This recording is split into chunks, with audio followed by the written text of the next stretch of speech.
And welcome back. ये है fundamental of organic chemistry की लास्ट वीडियो यानी कि 15th। आज हम पढ़ने वाले हैं 1.20 एरोमेटिसिटी।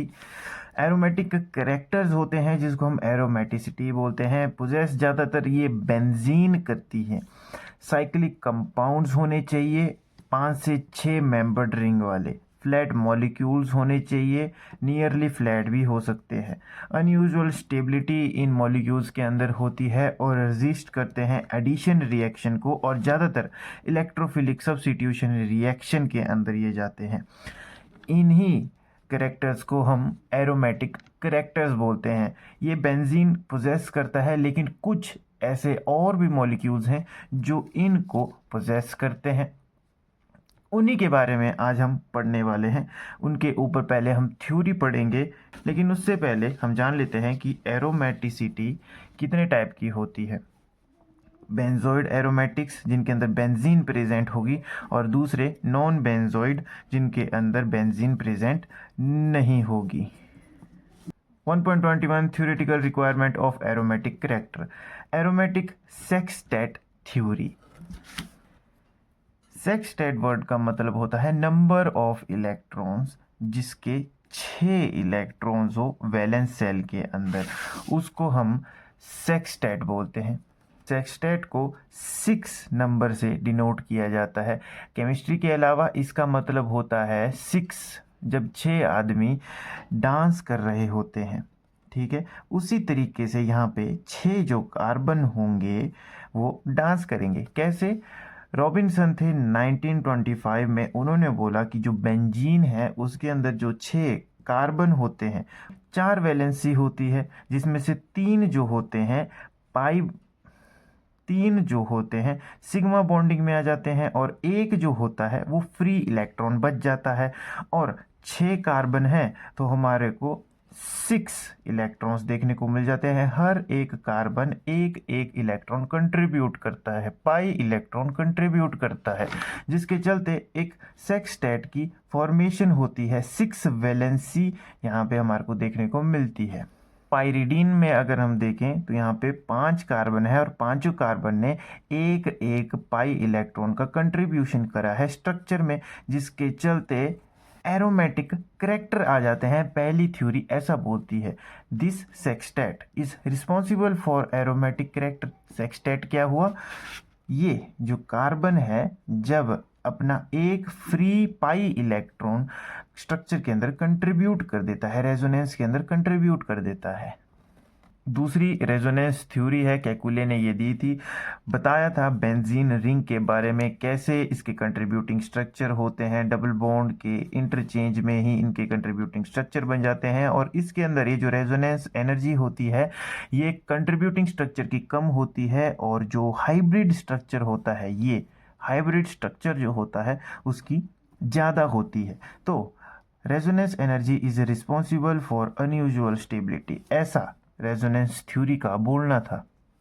इसके अंदर ऐसा स्ट्रक्चर भी दिया गया था, लेकिन ऐसे स्ट्रक्चर को रिजेक्ट कर दिया गया क्योंकि ये पॉसिबल ही नहीं था ऐसे फॉर्मल बॉन्ड्स के लिए। फिर आ जाती है एक इंपॉर्टेंट थ्योरी जो कि थी मॉलिक्यूलर ऑर्बिटल थ्योरी, जिसके अंदर क्या बोला गया कि बेंजीन के अंदर जो कार्बन होते हैं वो sp2 हाइब्रिडाइज्ड होते हैं, जिसके अंदर 3 सिग्मा बॉन्ड्स बनते हैं, 2 कार्बन के साथ और 1 हाइड्रोजन के साथ। ये है यहाँ पे 2 कार्बन के साथ और 1 हाइड्रोजन के साथ।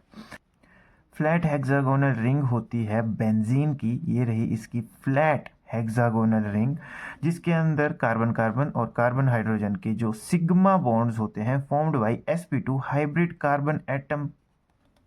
अब क्या बोला गया कि ओवरलैप 2 तरीके से हो सकते हैं, पहले ये वाले कर दें एक दूसरे को और ये वाले, या तो फिर ये वाले कर दें एक दूसरे को।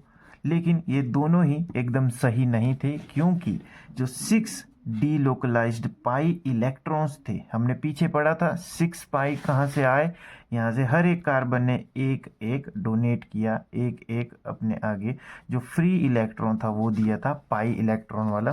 Having less energy than 3 pair of localised pi electrons, इसलिए ये एक दूसरे से इंटरकनेक्टेड होते हैं, एक दूसरे के साथ यहाँ पे शेयरिंग करते हैं, एक दूसरे के साथ यहाँ पे ओवरलैपिंग करते हैं, इसलिए हम इस स्ट्रक्चर को यूज करते हैं इनकी शेयरिंग को डिनोट करने के लिए।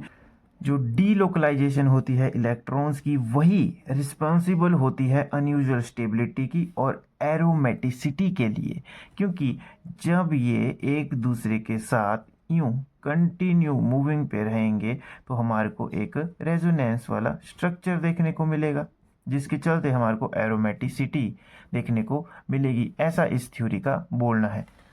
According to molecular orbital theory, the combination of 6 unhybridized 2p orbital can give rise to 6 molecular orbital, जो कि 3 क्या होंगे एंटी बॉन्डिंग और 3 क्या होंगे बॉन्डिंग मोलिकुलर ऑर्बिटल। जो एंटी बॉन्डिंग होते हैं वो हायर लेवल के होते हैं, जब मॉलिक्यूल के जो एटम्स होते हैं एक्साइटेड स्टेट के अंदर होते हैं तो वो एंटी बॉन्डिंग के अंदर भी प्रेजेंट हो सकते हैं। तभी बोला गया है since total 6 electron will accommodate in 3 anti bonding के अंदर और 3 बॉन्डिंग के अंदर, अकोमोडेटेड इन लोएस्ट एनर्जी। अब एक रूल है ये हक्कल्स रूल, जो कि आपको बहुत ही ज़्यादा काम आएगा, बहुत ही इजी है ये। एनरिच हक्कल ने दिया था 1931 में। है क्या रूल? 4n+2 पाई। इसको समझते हैं क्या है।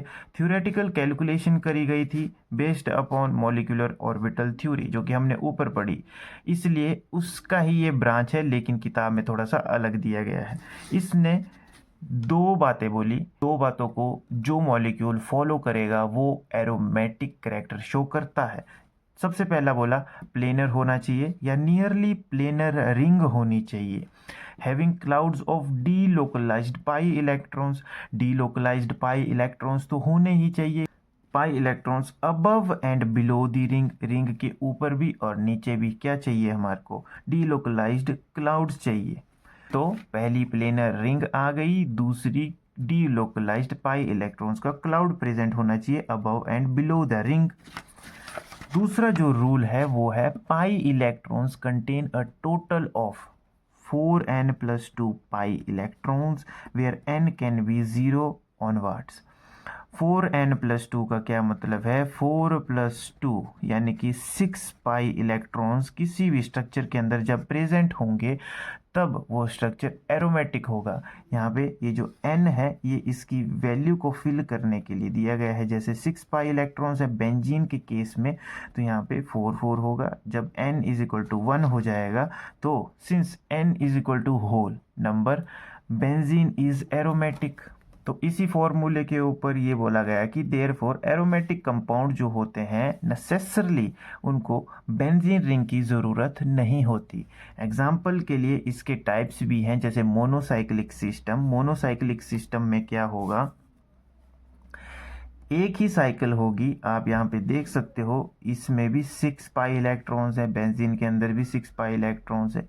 यहाँ पे 2 यहाँ के 2 यहाँ के, और आप देख रहे हो यहाँ पे लोन पेयर हैं तो इसके भी 2 पाई इलेक्ट्रॉन्स यहाँ पे कंट्रीब्यूट हो रहे हैं, जिसके चलते ये भी क्या 6 पाई इलेक्ट्रॉन्स दे रहा है। इसके भी 6 हो गए, फिर इसके भी 6 हो गए, क्योंकि दोनों में क्या है लोन पेयर प्रेजेंट है। तो जो 2 यहाँ पे इलेक्ट्रॉन शेयर हुए वो किसके थ्रू हुए? लोन पेयर के थ्रू हुए। तो ऐसा याद रखना है। लेकिन यहाँ पे ओनली 1 पाई इलेक्ट्रॉन शेयर हुआ। कैसे? जो एटम है कार्बन वाले तो सब अपना अपना एक फ्री दे ही रहे हैं, वैसे ही इस नाइट्रोजन ने भी अपना एक फ्री पाई इलेक्ट्रॉन यहाँ पे डोनेट किया कंट्रीब्यूटिंग स्ट्रक्चर के अंदर। तो इन सब को हम एरोमेटिक हेटेरोसाइकल्स भी बोलेंगे, क्योंकि इनमें एटम थोड़े थोड़े अलग हैं, इसलिए हेटेरो। और इनको हम ऐसे भी डिपिक्ट कर सकते हैं इनके बीच में इस तरीके से बेंजीन की तरह रिंग लगा के, जो ये करती है कि डीलोकलाइजेशन ऑफ इलेक्ट्रॉन को शो करती है। ये जो लोन पेयर दोनों प्रेजेंट है ये सिर्फ नीचे के शो करने हैं, क्योंकि ऊपर वाले तो इसके अंदर अब कंट्रीब्यूट हो चुके हैं, इसलिए ये रिंग बनी है। दूसरा पॉलीसाइक्लिक सिस्टम होता है, हकर रूल को ये एप्लीकेबल नहीं होते, लेकिन इनके अंदर क्या बात होती है, ये 6 पाई इलेक्ट्रॉन से क्योंकि हर टाइम ज़्यादा ही होते हैं। आप यहाँ पे देखोगे, यहाँ पे भी और यहाँ पे भी नेफ्थलीन, एंथ्रासीन और फिनेंथ्रीन, ये आपको आगे देखने को मिलेंगे। अब लास्ट में एरोमेटिक आयंस बचते हैं। किताब में ये बहुत ही ज़्यादा इलेबोरेट करके दिए हैं बेमतलब के, मैं आपको सारा ही यहाँ पे बता दूंगा। फॉलो करते हैं हकर रूल को। सबसे पहले हमारे पास साइक्लोप्रोफिनाइल कटायन, ये आप देख सकते हो, ये जो कार्बन है इसके ऊपर पॉजिटिव चार्ज लगा हुआ है, तो here carbon does not contribute pi electrons. क्यों? क्योंकि पॉजिटिव चार्ज लगा हुआ है, पहले ही कमी हो रखी है, तो कहाँ पे ये कंट्रीब्यूट कर पाएगा। सेम यहाँ पे भी ऐसा है, साइक्लोहेप्टाट्राइइनाइल कटायन के अंदर कार्बन के ऊपर पॉजिटिव चार्ज प्रेजेंट है। हियर कार्बन है positive charge but does not contribute any pi electrons. कैसे करेगा? क्योंकि यहाँ पे तो पॉजिटिव चार्ज है। लेकिन यहाँ पे आप देखो साइक्लोपेंटाडाइइनाइल कटायन के अंदर, तो यहाँ पे कार्बन के ऊपर नेगेटिव चार्ज प्रेजेंट है, लोन पेयर एक प्रेजेंट है जो कि कंट्रीब्यूट करता है 2 पाई इलेक्ट्रॉन्स को। तो फिर बाद में हम इनको ऐसे भी बना सकते हैं, जैसे हमने ऊपर रिंग बनाई थी। इन आयंस के केस में हम इनका चार्ज यहाँ पे बीच में लिख सकते हैं। ये जो चार्ज है इनके अलग अलग स्ट्रक्चर बताता है, जिनके अंदर जो चार्ज है डीलोकलाइज होता रहेगा। जैसे इलेक्ट्रॉन्स डीलोकलाइज होते हैं, जहाँ पे चार्ज प्रेजेंट होगा वैसे ही ये डीलोकलाइज होते रहेंगे। तो बस इतना ही है इन एरोमेटिक आयंस के अंदर और एरोमेटिसिटी के अंदर। अगर वीडियो अच्छी लगी हो तो चैनल को सब्सक्राइब कर देना और मिलते हैं नेक्स्ट किसी और चैप्टर में।